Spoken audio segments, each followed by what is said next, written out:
the saying that if you broke, you shouldn't be sleeping, or we're in this hustle culture kind of environment. You know what I mean? Growing up, I would always hear about the song, or saying rather, I never sleep because sleep is the cousin of death. Listen here, man. That shit gotta stop. You need to sleep. Yes, everything has its a range or context, but in order to function and get the best out of your day and out of yourself, you need to prioritize your sleep. I used to work in the medical field. I used to work the night shift. And I remember a friend of mine, Allah be pleased with him, he would always tell me, yo, Tristan, you need to sleep. Because working the 11 to 7 shift, I had the day to myself. I thought I could run around and oblige to everyone asking me stuff until, and whenever I got my shift came to work, it would be 12 o'clock. And I'm like, yo, I want to sleep. Until I had to start saying no to people, like, yo, I'm not doing it, and start prioritizing myself and found my rhythm or my pulse. Shout out to Dr. Shari. That's when things start getting better to me. It'll be like 12 o'clock, and I'm talking about, yo, when's my break time? I just started the shift. And in order for you to get the most out of it, you have to do the same. So today I'm going to go over some benefits. I have my notes in front of me, of course, of sleep. And I'm going to give some solutions, all right?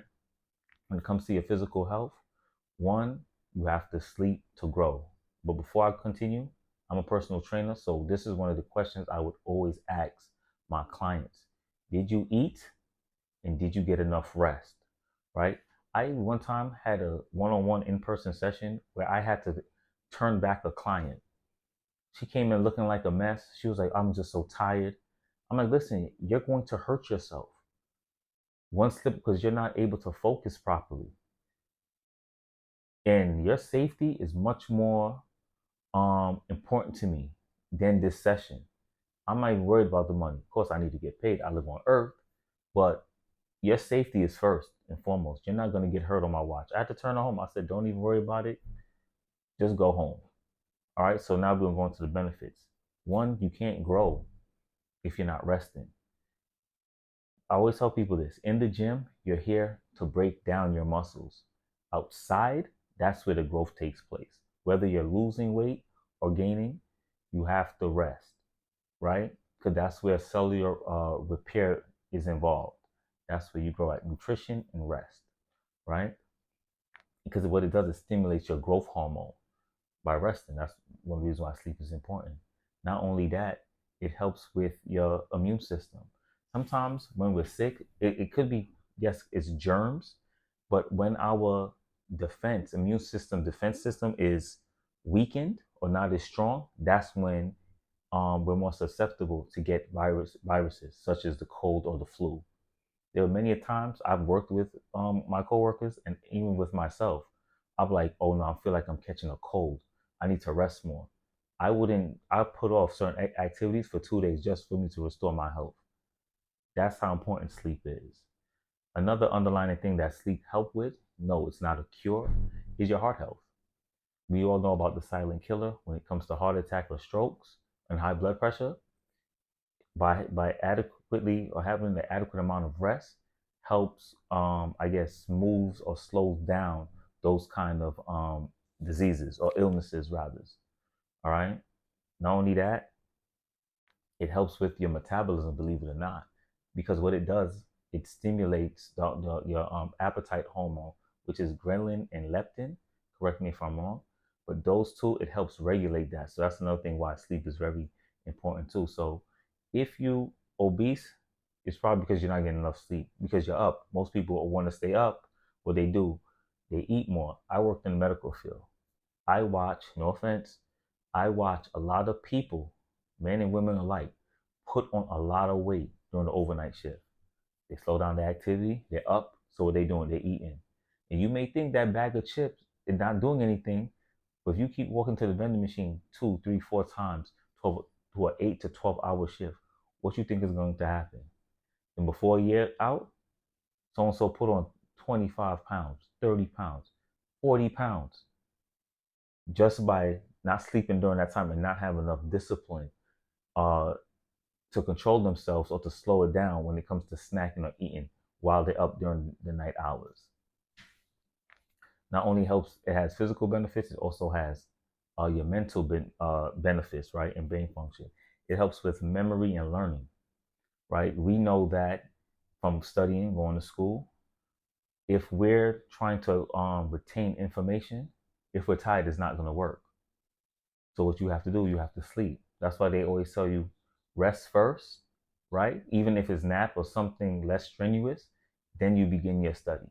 So you'll be able to retain the information. Not only that, it helps with creativity.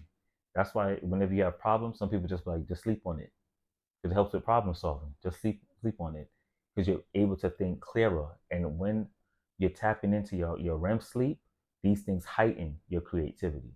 That's why sometimes too, psychiatrists or when I took psychology, they would say have a notepad by your bed because you have ideas when you sleep. You could wake up and you write them down. Also, mood regulation. You've seen people that's cranky, they ain't sleeping, they're irritable. And I think we should learn from babies. When babies are tired, what do? They go to sleep or they take a nap. Growing up, we call it cat naps, like a real short spurt. But sometimes you'll find naps very important, right? Because it helps with your mood. Also, three, cognitive performance. Most people pull over on the side of the road to stop, or they pull over the side of the road to prevent an accident because everything slows down when you're tired. You're not able to focus. Your reactionary time slows down. That's when you get knocked out of it. Oh, we put them to sleep. Couldn't see it. Fatigue sets in. You're tired. Same thing in life, right? And your focus and attention decreases too because of your activity or fatigue, right? Talked about the retention focus or all the things like that. Now, this is important. Hormonal health. Sleeping helps balance your hormones. That's what the world wants. Not the world, but you know what I'm saying? That's what your body wants or nature wants. Homeostasis, right? Balance.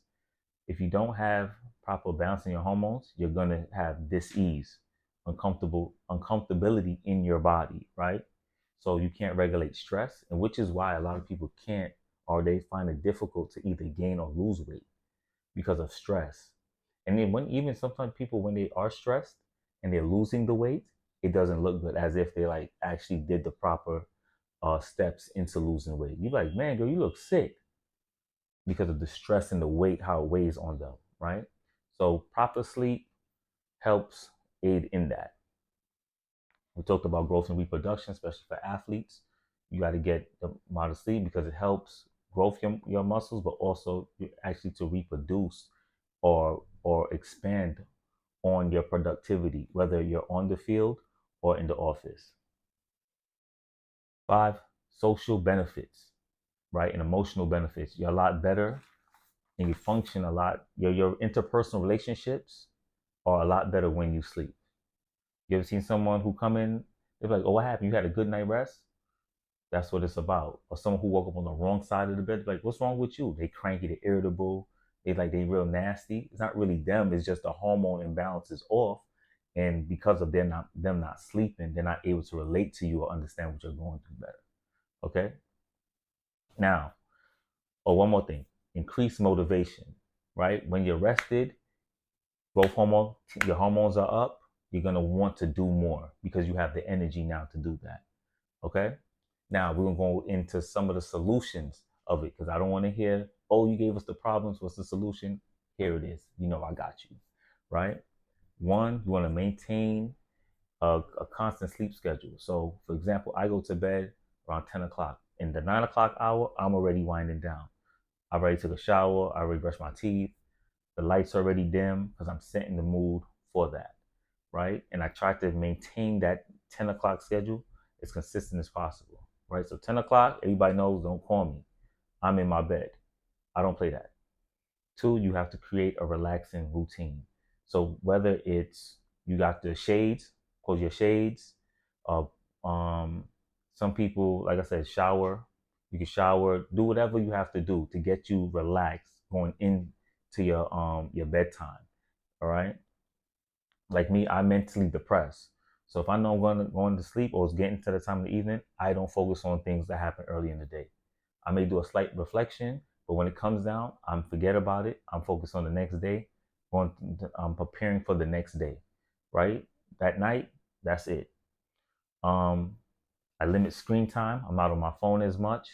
I don't even try to watch too much TV because I just don't want the LED lights or whatever from the television or my phone disrupts my circadian rhythm, pardon me, when I'm sleeping. So all that, I'm taking it off. All right. Another thing too that I found was good. You got to sleep in a cooler temperature room. I like to like anywhere from 67 to 69. Even like when I in the wintertime and I pump my heat, when I'm going to bed, I drop my heat, my thermostat down to 67. Because a cool environment helps you sleep better, helps your muscle relax better as well. Another thing you could do is get dark curtains. You want blackout curtains, or some people may play soft music, like they want to hear the raindrops, or some people play frequencies, whatever could get you into that zone to create an environment so you can relax, right? Get a good bed and some pillows too as well. Watch what you eat and drink before you go into bed. If you know you're going to bed at 10 o'clock, do not eat at 9:30, please. You're going to be up, you're going to have an upset stomach, and it's not going to do you any good. So some will say eat about 3 hours before your bedtime. Some say even 6, but do not eat so close to your bedtime or drink anything. Two, because you don't want to get up in the middle of the night and start peeing. It's annoying, especially if you got a good dream. I've been one lotto number away from winning the lotto that I dreamt, and I woke up, lost the lotto. Kid you not. Kid you not. All right. And now number 6, if you're gonna exercise at night, don't do it so close in between. Well, don't be so close about the time that you're going to bed. You definitely don't want to do that. Yes, being active is good, but not too close to that time. All right. Also, avoid short naps closer to your bedtime as well, because then you're just gonna be up. All right, that's another thing too. I'm also pro napping. You got to nap throughout the day, even if it's 20 to 30 minutes. That's what your body needs for a quick recharge. Take that, boom, set your alarm clock, and get right back. Do what you got to do. Do it in spurts. But that all comes from managing your time. You have to manage your times wisely and implement those principles, and watch your productivity perform. And all right, and don't OD with the sleep. Like everything, like I said, has a range. You want to be in context with that. All right. Try it out. Let me know what you guys think. You know what I mean? This is Alchemy Fitness signing off, where we transfer you from Let's Go. We want to train hard, we want to train smart, we want to train safe. Peace.